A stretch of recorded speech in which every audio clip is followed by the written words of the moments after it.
পরিকল্পিতভাবে আল্লামা সাইদি রাহিমাহুল্লাহকে কাশিমপুর কারাগার থেকে নাটকীয়ভাবে ষড়যন্ত্র করে সুস্থ মানুষকে হসপিটালাইজড করে তাকে পরিকল্পিতভাবে হত্যা করা হয়েছে। 1 বছর লাগে নাই, 1 বছর লাগছে। আলেমদের রক্ত বড় বিষাক্ত, আলেমদের রক্ত নিয়ে হোলি খেলবা না। আলেমদের সম্মান দিয়েছেন কে?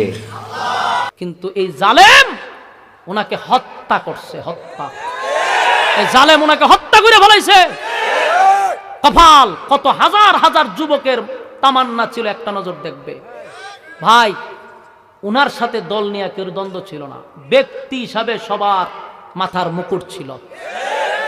ছোটবেলা ওনার ওয়াজ শুনতাম, কত স্বপ্ন ছিল, একটা নজর দেখুন। যদি বাড়িতে টিউতি দেখতাম, যদি উনি বাইরে একটা মাহফিল বাংলাদেশও করতো, আমার মনে হয় না বাংলাদেশে এমন কোন মাঠ তৈরি হয়েছে যেখানে সাইদির সাহেবের শ্রোতা ধরত।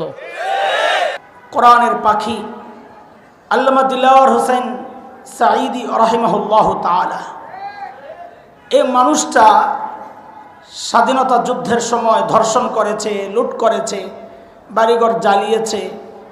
এটা একটা পাগল, সেও বিশ্বাস করবে না। হ্যাঁ, যদি ভারতের লবণ খাইতে খাইতে কারো মস্তিষ্কের বিকৃতি ঘটে কালামানিক্যের মতো, ওরাই এটা বিশ্বাস করতে পারে যে এই মানুষগুলো যুদ্ধাপরাধী ছিল।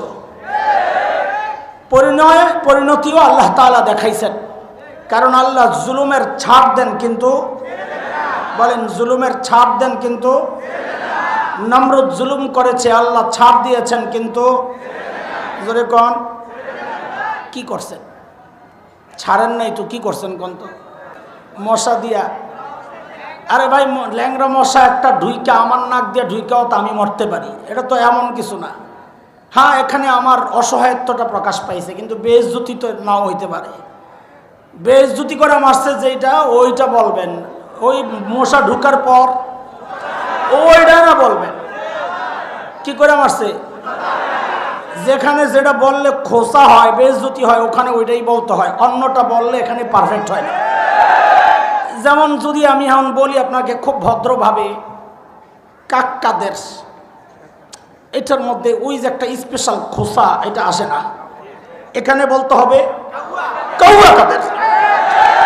এটার যে একটা আলাদা আবেদন আছে, এটা কাক্কাদের মধ্যে নাই। আরে কথা বলেন না আপনারা? তো এই জন্য যেখানে যে খোসার যে